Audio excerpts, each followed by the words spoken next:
Hi, everyone. Welcome back to Comic Book Corner. I'm Dan Delatorre. Thanks for joining us this evening. As I continue to do my research for this show, I'm seeing, I'm almost tempted to say, an alarming trend. I've reviewed some of the books that I've profiled on my various videos, and the trend is they are far more expensive than I thought they were. At least some of them are. Some are still good deals. I spoke to my brother Ray. Shout out to my brother Ray. He's new to the channel. He's in some of the chats. And we talked the other day. And he said, I'm inspired by your channel and I want to get my collection back. I don't know what he had. We didn't get into specifics and all that. And I was encouraged and happy for him, but I'm also alarmed at the same time. Because I thought to myself, if I had to start my collection over again, I mean, everything, that would cost me $50,000, $60,000, maybe more. I don't know. I don't have a number or figure for what the market value is on this. I'm like most of you. I don't have $50,000 or $60,000 or more to restart my collection from scratch. And so again, the alarming trend is that if I'm going to serve this community, I want to present you with a few things. One, ideas for comics that you may or may not consider. And two, helping you search through the deals, the best way to obtain your comic, what grade you want, and so forth. So I'm happy to answer any questions you want. But it is a little alarming that the deals just aren't there like they used to. Now, I'm not saying they're not there at all. You have to hunt, you have to dig, you have to be patient, and you have to save your money. I'm in the same boat. There's several comics I want right now. I'm so tempted to pull the trigger. I'm just not going to right now. Again, I want to maintain my budget. You have to maintain a budget. Don't get into trouble. And that's also what alarmed me with my brother Ray. I don't want him or anybody, any of you guys, overbuying, buying way too much too soon, and then you are either broke or you resent the whole thing because you spent hundreds or thousands of dollars and you've got your comics, but your money's gone. And then you realize that's probably not what I wanted. So you really have to think carefully about these things. So I've got another pile here. I've got so many piles. I want to break them up. And I did do more research regarding how much they cost if they appeal to you. One of the series from the Silver Age that remains underrated, very underrated, but even those are creeping up a little bit, are the Strange Tales series here. The ones from the mid-60s here. So I've got a few right here. I'm just going to profile. And we'll start, try to keep them in chronological order here. Well, let's not do that. This is, I think, one of the first team-ups with the Human Torch and Iceman, and it's Strange Tales number 120. This is a lower grade copy, maybe a 3, I suppose. Good story, very good story. In fact, all these Strange Tales issues are Stan Lee written stories. Fantastic Four at the time, when they came out in 1961, they dominated. They were by far the better selling issue, and Stan Lee knew that.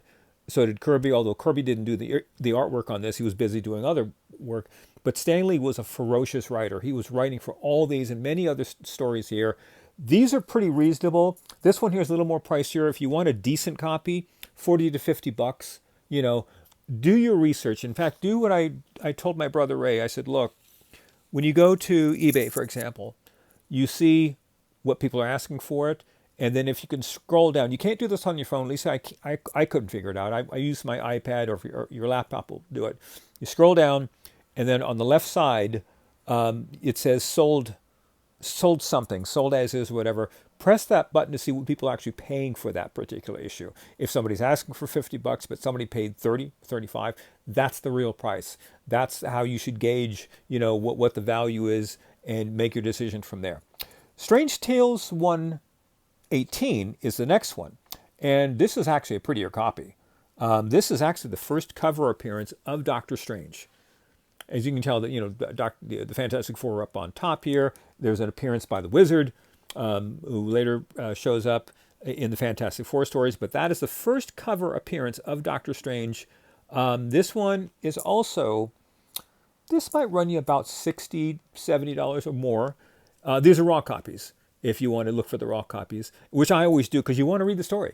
You want to read what Stan Lee wrote. That's why I grabbed the raw copies. And of course, slab copies are a little bit more. The thing with these Strange Tales, Tales of Suspense, and Tales to Astonish, I remember when I was going through my LCS as a kid, these were always trashed. These are always trashed. I don't know why. They didn't really take care of these. And so finding these in high grade isn't that easy to find. Next one on the list here for your consideration, we've got a couple more Doctor Strange oriented books. And this one here, this is a really pretty one here. God, I forgot what the story is about. I've read it so long. Strange Tales number 133. Again, a nice mid-grade, a solid mid-grade. The colors on this pop. Again, this is Silver Age at its best. These are mid-60s. Again, Stan Lee's interpretation of his creation, the Fantastic Four. He just loved it, and you can't go wrong with these. This is a little cheaper. You can get this one for about $30, 25 for a reader copy, even lower than that if you don't mind just a 1.8 to 2.0 reader copy. Nothing wrong with that. You've got the original book and the original story, and of course you want to take care of it and throw it in Mylar. I don't care if it's in low grade. I put everything in Mylar if it's Silver Age just to protect it. But again, Stan Lee stories. Another one that I bought here, and Doctor Strange, since we're talking about him for a minute, the MCU, as I told you before, if you're going to collect, look where people are not looking right now. The Doctor Strange movie is supposedly supposed to come out in about 3 years. They're dragging their feet on it for whatever reason, if it comes out. I hope it does, because Benedict Cumberbatch was a fabulous Doctor Strange. And there's so much to this character in the comics, so much to this character in the MCU. I mean, he was, aside from Tony Stark, the main hero, saving everybody. Why that character hasn't, exploded in value, I don't know. But that's good news for you if you want these particular books here. This one caught my attention, I don't know, 3 years ago. And this is Doctor Strange number 174. And this is the first appearance of a character no one's ever heard of called Satanish. Now, if they get the Doctor Strange, storyline going, you never know who's going to pop up. He's a minion of Dormammu. And so if he shows up, suddenly this becomes a hot issue. Now, I paid $125 for this. It hasn't moved at all in value. It's not going to. These are not going to move because, again, nobody's really looking at them. There isn't the interest for Doctor Strange right now, but I couldn't pass the 8.5 white pages for this particular book. And I have a raw copy. This is really, I'm really starting to appreciate the Doctor Strange run as time goes on. So even I'm way behind on my reading and my appreciation for certain books. Here's another one. Let's put this over here. So I don't got to be very careful. Like I said, when you bring these things out, it's like very expensive toys. You've got to put them away afterwards, and that's a bit of an effort here. I just grabbed this one as is. I love the cover. I don't have a raw copy of it, which I should, to see what this is. This is Iron Man number 20. I just bought it. It was a cover buy. 7.5 white pages. And look how fun that is. That is the second appearance of Lucifer. If you don't remember Lucifer, if you owned, and I own a couple copies of X-Men number 9, that's when the Avengers squared off against the X-Men. That's a pricey book. But the antagonist at the end, where Professor X deals with a character, it's this guy here. He's an interesting character. Very dark. You can see he's got some, minions that have maybe satanic origins, whatever. And with Ghost Rider, now named, that's going to start crossing over. These sort of things may pop up because you can't have Ghost Rider alone. You've got to have him with more than they showed with the first couple of movies. Not Johnny Blaze. Nicolas Cage is what I'm thinking about. When they did the Nicolas Cage movie, I actually liked the first one. I really did. But if they're going to move on this, and it sounds like they are, there will be a huge expansion into horror and characters like this, and even possibly characters that I just showed here.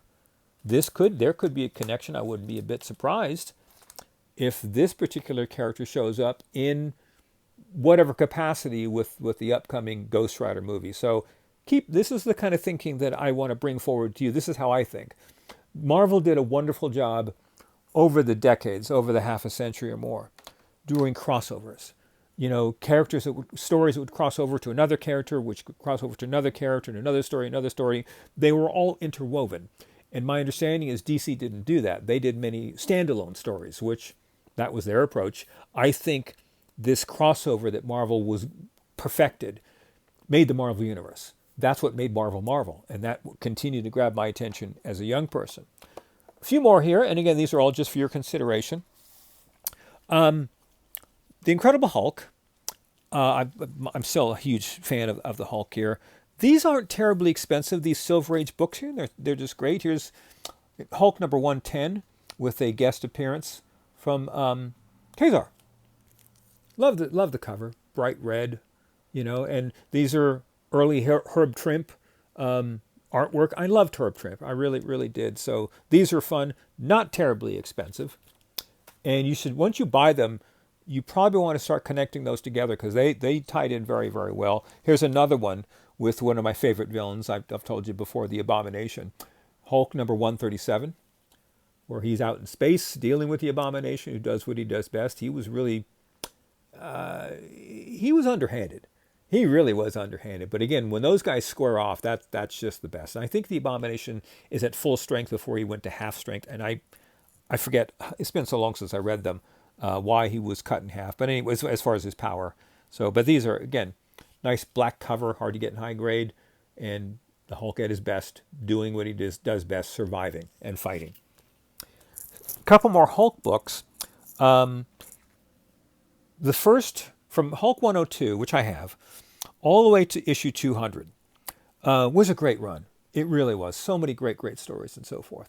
But when you do an anniversary book, or you see this in television, if you do an anniversary episode of whatever, they usually do a recap of what happened previous season or whatever, or several seasons. And some are very clever. Some are just kind of like, okay, great. They played this off. This was a really, really interesting way to do a recap. Hulk 200, one of the best stories I'd ever read. Very clever how they did this. They literally brought everyone from the last 70, 80 issues prior into this one issue. And I loved how they did this. This was just dynamite. So this is a great story. This is, who is this? Len Wein? I think it's Len Wein, and Sal Buscema did the artwork on this. Raw copy, get a decent raw copy just for the story. I have 9 4-white pages of this in CGC. Again, just a great story. Do yourself a favor. And it may make, if you're not a Hulk fan, after reading that, you might be. One last Hulk book before we go to our last character.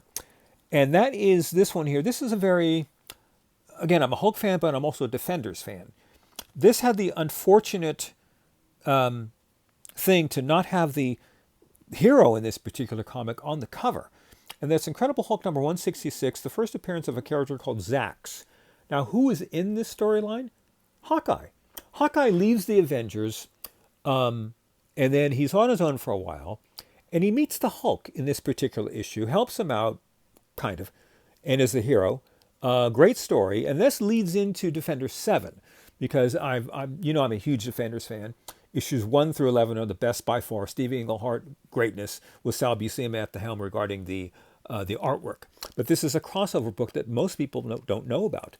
Because again, there's no Hawkeye on the cover. They probably should have put him on the cover. Probably would have sold more issues. I don't know why he wasn't on the cover, but it's an unfortunate, thing. But now you know, and so this is really, really inexpensive because people don't know anything about this. So this is actually not a bad grade, by the way.